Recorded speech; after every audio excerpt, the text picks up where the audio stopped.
Hey babe, I'm Brooke Jean, licensed therapist, coach, mama, and your straight talking guide to ditching the pressure and living a life unperfected. I've coached some of the top C-suite women in America, women leading $1 million companies while secretly falling apart. I've been her. I blend psychology, neuroscience, and energetics with lived experience to help high-achieving women actually heal so that they can access their limitless energy, creativity, and vitality. So if you're a perfection-obsessed woman who's checked every damn box, career, family, house, 401k, but still feels low-key dead inside, you're in the right place. Here, we rip off the good girl mask, call out the BS, and build a life that actually feels like yours. We're talking healing, we talk revealing, we talk rising, and we do it raw, real, and unfiltered. Hello, you beautiful beast. Welcome back to the Unperfected Pod. I'm Brooke Jean, your host, and like always, I'm so happy and grateful that you are here. Today is a very, very friggin' special day in the Unperfected brand because today marks the 3-year anniversary of the Unperfected Pod. Woo! Where's my buttons? Ooh, maybe it's time to upgrade and get the applause. Y'all, I just had an idea.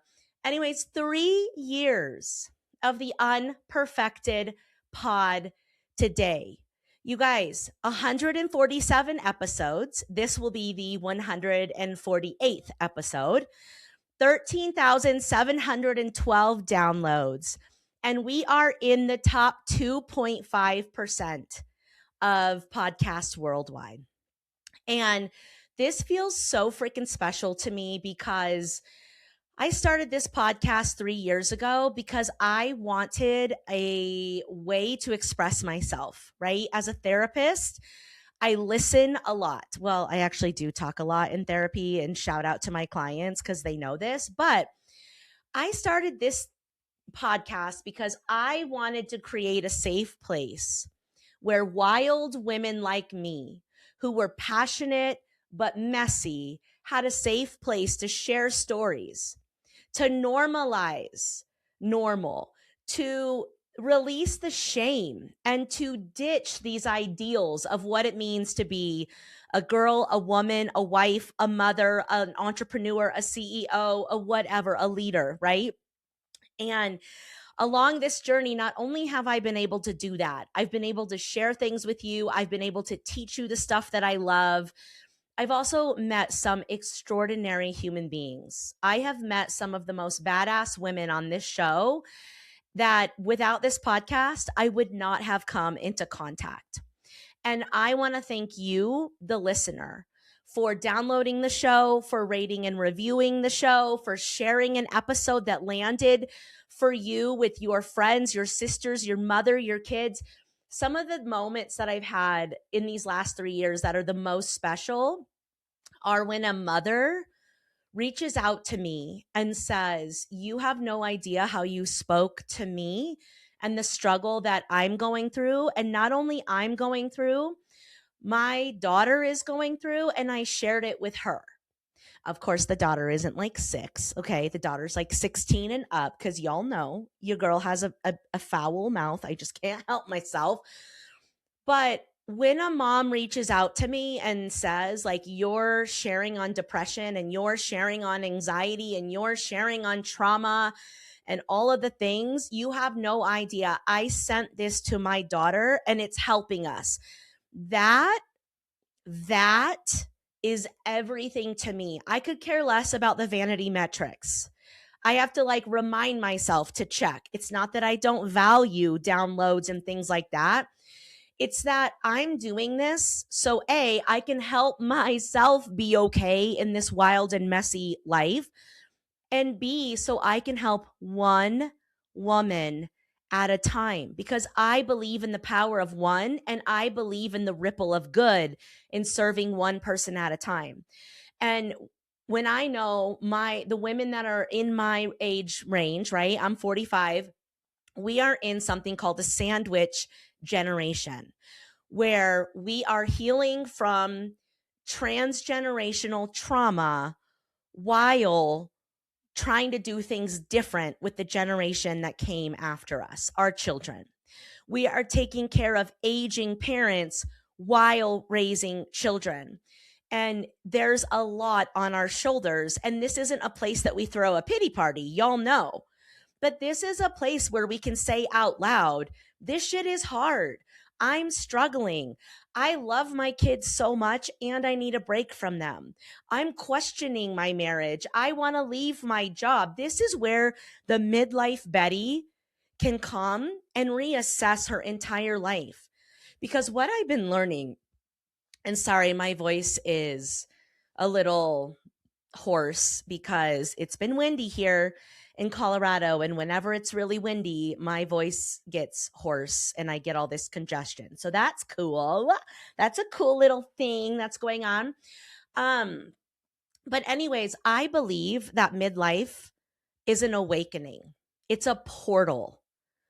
And the more I learn about this, the more I talk to other women about this, the more I connect, the more I share story, the more I realize, oh my God, y'all, this is not a midlife crisis. This is a portal of awakening. This is where we get to finally go inside and figure out who we are and what we want and start taking aligned action. So thank you for being here. Thank you for listening. Thank you for sharing with a mama who wants to hear the message. And what I want to tell you is that as I was going through the stats, I noticed that the episodes that have the most downloads are specifically around mental health. And it just so happens that we are living in an unprecedented time right now. Between ICE, between the Epstein files, the US government, the division, all of this gross evil that's coming to light, y'all, it is having a heyday on our nervous systems. And so if you are feeling more on edge, more triggered, more anxious, more scared, more, what's it called when you have like a short fuse? Irritable. Whatever that is, I want to normalize that and say, I see you. And so because we're living in these unprecedented times, and because I'm seeing our anxiety rise to a level that is just like, what in the hell are we actually doing? I'm definitely going to focus, at least in the first half of this year, on teaching you guys more and more and more and more about anxiety, depression, trauma, identity, parts work, somatic work, all of the tools that will actually help you be okay. Because here's the hard truth. 1 in 4 women have experienced sexual assault or sexual abuse. Trigger warning. I should have said that before. I apologize. 1 in 4. And I believe that is grossly underreported. I believe it's 1 out of 2. I believe half of us women have experienced something like that. And so with what is happening with the Epstein files, y'all, that is going to trigger you. That is going to bring up a lot for you, even if it's not in the form of memories. It might be in the form of anxiety. It might be in the form of OCD. It might be in the form of hypervigilance. It might be in the form of tension in your body. And I want to say, I see you. I see you. But I am on a mission to help you, to empower you to stay present, to nurture and nourish yourself so that you can get through this, and not just get through this, but be part of building something that doesn't bring this disgusting shit with us. We can't crumble because we're re-traumatized. But I also want to say that does happen. And so we need to have a lot of grace. But what I'm really getting at is we need support. We need support. And so that's where I'm going to be spending my focus the first half of the year, is getting back to, while the tactical and practical tools of helping you mind, body, and spirit so that you can remain true to who you are as you parent, as you lead, as you relate during these wild and crazy times. So, I want to speak specifically. Well, actually, let me back up. Thank you. And I want you to know I see you. And if you are in a full blown panic and you are experiencing symptoms right now of anxiety, depression, gloom, doom, all of it, I want you to know that you're not alone. You know, I sit with clients every single day, and I'm a human too. My eyes are super red if you're watching this on YouTube because I woke up at 2 a.m. last night and never went back to bed because I'm dysregulated from all of this shit that is happening. And while I believe in boundaries and not like over consuming content that's going to dysregulate you, I do want to be in the know, and I want to be part of the revolution of clearing out this evil so that our granddaughters have a safer place to live, so that our grandsons have a safer place to live. So I am following what's coming out of the Epstein files, who is getting fired, where is the prosecution. I am using my platform. I am using my voice. That's my way of being part of the building of the new earth. But it also doesn't need to look like that. It can look like you just going to yoga 2 times a week to tend to your nervous system, you doing a meditation practice, you parenting your children consciously, you spending quality time with your partner on the weekends. You know, like everybody gets to be in this revolution in the way that feels safe and good for them. But I want you to know that, like, I'm struggling with these things right now, which is why I didn't sleep last night. And I know that many women are because I sit in my office with them. So you are not alone. You are not alone. You are not overreacting. You are not being dramatic. This stuff that's happening is not okay. It's not okay. But, my love, we have to be okay. We have to be okay. We still have kids to raise. We still have businesses to run. We still have teams to lead. We still have missions to act upon. I don't know what's the correct, you're going to have to bear with me because I didn't sleep last night. I've got 2 brain cells barely connecting. So good luck finding the vocabulary that you want to find. You know what I'm saying? So you're not alone. If you're struggling right now, I want you to hear that. And I want to name why that is.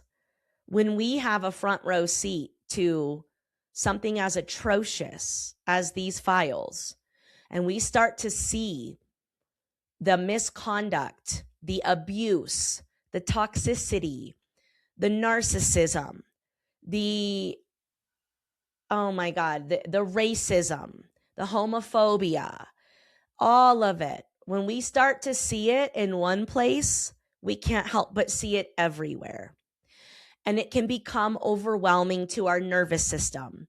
And that is going to cause you to go into a fight, flight, freeze, or fawn. And so I just want you to acknowledge where you're at, meet yourself with compassion, normalize your emotional experience, and know that you're not alone. And then I want to give you a couple extra things today that you can do to manage your anxiety, to manage your overwhelm, to manage your nervous system regulation. Okay. I want to remind you how we experience trigger. What is the neurobiology of a trigger? Okay. So we have all of these sensors in our body, in our brain, and in our face. Okay. 90% of them are through our eyes. So we are receiving constant stimuli through our receptors. And as that stimulation, whether it's the news, social media, what's, going on in your neighborhood, next door, your kids, like whatever it is, we are constantly receiving information. Okay. In fact, 11 million bits a second. 11 million bits a second. And as that information is coming in through your eyes, through your retina, your eyes are just an extension of your brain. That information, that stimuli is going to travel through your optic nerve to your thalamus, and your thalamus is going to decide if this is a danger or not. If it's a danger, it's going to send it to your amygdala. We call her Amy in my world. Amy is your alarm center. And then Amy determines the level of threat. So if you're watching the news or you're watching social media and you see something about these files or you see something about ICE, that information is going to travel and Amy's going to decide what version of a threat this is. Now, based on the trauma that you've experienced in your life, that's going to determine how big of a threat these things are. So if you have sexual trauma, seeing anything about the Epstein files is going to ignite a big trauma response because your brain categorizes things. So you have a folder in your brain of fucked up shit that has happened to you. You also have all of the traumas that once you received them, they broke off and they're kind of in different parts everywhere in your brain and body. And I'll explain that more in a minute. So looking at one TikTok that alludes to this or just blatantly shows this, it's going to travel through all those places. And once Amy, your amygdala, determines, oh yeah, this is a threat, this is a real danger, this reminds me of this. They just have to have one similarity, you guys. And that similarity doesn't even have to be visual. It can be a felt sense. It could be a smell. It could be a sound. It could be a tone. It could be an energetic shift. If any of that feels eerily similar to something that you've experienced that was traumatizing to your system, Amy is going to respond accordingly. Once Amy decides, oh yeah, this is a threat, this is a danger, then she fires up your fight, flight, freeze, or fawn. And we all have different favored trauma responses. They're completely automatic and unnatural. You don't get to choose your own adventure with this one. And really, I just want you to become aware. As I'm watching these things, what is my response? Do I want to fight? Do I want to run? Or am I totally shut down? Or do I want to shapeshift and people please? And I want you to meet that with loving curiosity. But if it's really traumatic, Amy will determine, oh shit, this is really traumatic. And she will start to fragment your memory of this experience.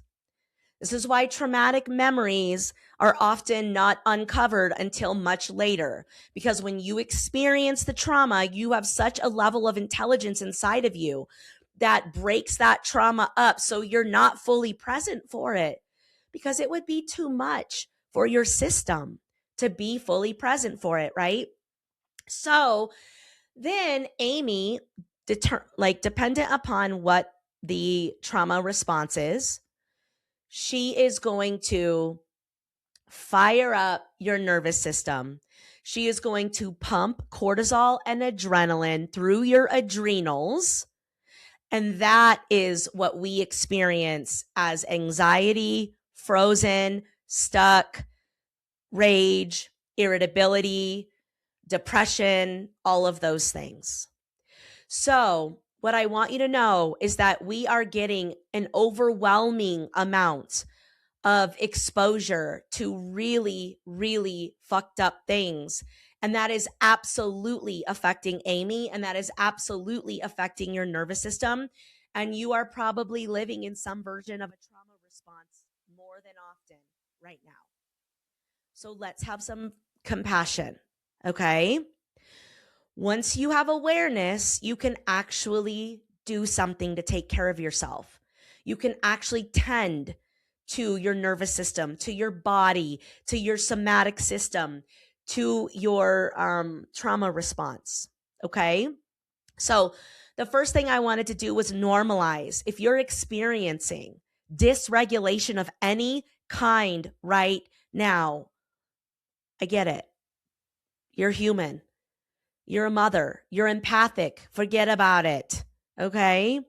I can literally cry right now. I'm trying to just keep talking. You know what I'm saying? We can cry before this, we can cry after, and shit. If we really need to cry, it's no big deal.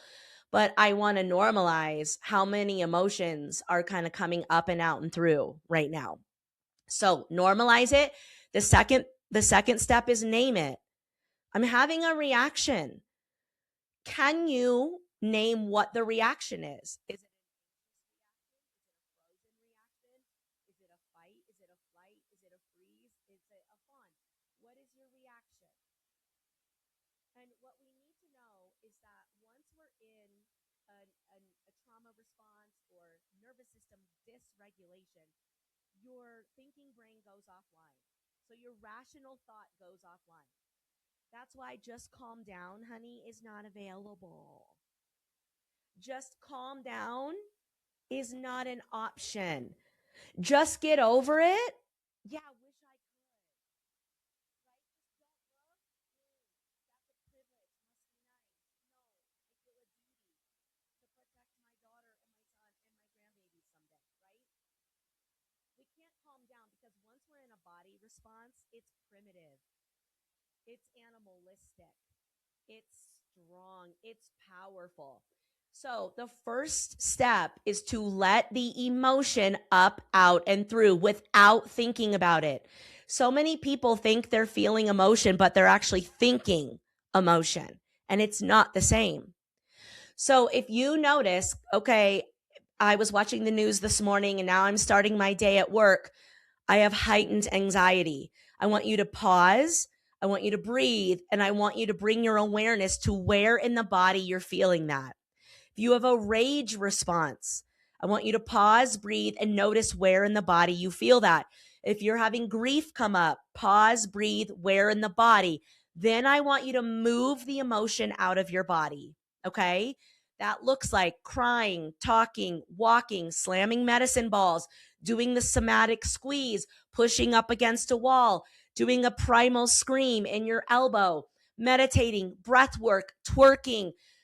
The list is long of things, but I want you to actually move this emotion out of your body without, here's the key, my love. This is the hardest part, without thinking about it. If you feel a sensation in your body and you start analyzing it and you start thinking about it and what caused it and how big the problem is and da da da da da, we end up in this loop where we have the feeling and the thoughts are fueling the feeling. Those scary thoughts that you're having or negative or unpleasant thoughts that you're having, they're continuously dumping adrenaline and cortisol in your body, which is just perpetuating the anxiety, the depression, the rage, the anger, the frozen, the stuckness, the sadness, the tearfulness, whatever it is. Okay. So this is a writer downer. When we are feeling emotion, we don't think. We get the brain the hell out of the way and we bring our awareness to the body and we lovingly locate where the sensation is and we let it up, out, and through. Okay? I love crying. I love dancing. I love somatic squeezing. I love breath work. Those are my 4 go-tos right now. Okay? For me, when I'm having like a grief, a sadness, a depression, I want something a little more soft and gentle. So I might, in that case, cry, journal, talk, take a warm bubble bath, and then do some red light therapy stretching. But I'm not trying to add more shit to your plate. That's not what this is about. We don't need any more to-dos. Okay? We're decluttering in this bitch. Those are my go-tos. But if I have anger, anxiety, which usually comes first for me, because a lot of times anger and anxiety is the protector of grief and shame. Then I like to do breath work, dance, slamming medicine balls, screaming into my elbow, pushing up against a wall, or the somatic squeeze. Okay. Something clicks at 8 minutes of doing whatever your activity is to metabolize the emotion. So if you're going to do breath work, do it for 8 minutes. If you're going to twerk, do it for 8 minutes. If you're going to slam medicine balls, do it for 8 minutes. Something resets at the 8-minute mark. Okay. So we're going to notice and name what's happening. Even if we're not sure, just, oh, okay, I got a big feeling coming, honey. Your girl's got something coming up. I have an emotion coming. Then we actually release it in whatever way feels safe and available for you. Then, excuse me, honey. Then we're going to regulate our nervous system. So once we've actually addressed and moved the emotion out, I call it riding the emotional wave. Once we've ridden the emotional wave, then we regulate our nervous system. Then we do our deep belly breathing. Then we do the calming exercises, the mindfulness exercises, the meditation, the whatever. And then the step 3, or was that 3? That was naming it is 1. Metabolizing it is 2. Regulating your nervous system is 3. Then the 4th one is taking aligned action, which is, what do I need right now? What is the next step I want to take here? Okay, so you wake up, you're watching TikTok, you see it, you get all this exposure to some sad shit, and you notice about halfway through your day, oh my God, I have so much rage bubbling up inside of me about this. And why aren't we dealing with it? And why is no one doing anything? And what's going to happen? And da, da, da, da, da, da, da. I want you to notice, name and notice, whoa, I have some rage coming up. I have some rage coming up. Name it. Second, metabolize it.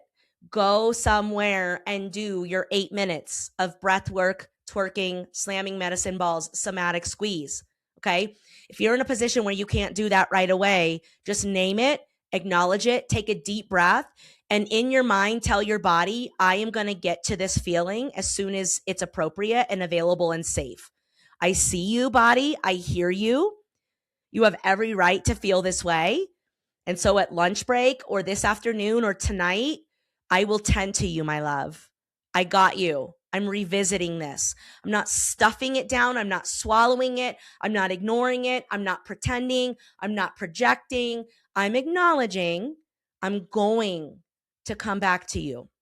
So you're going to name it. You're going to process it. Then you're going to regulate. Then you're going to breathe and get back in your body and get back into your heart coherence, which basically just means a state, a mental, physical, and energetic state where your mind is in alignment with your heart. They're one.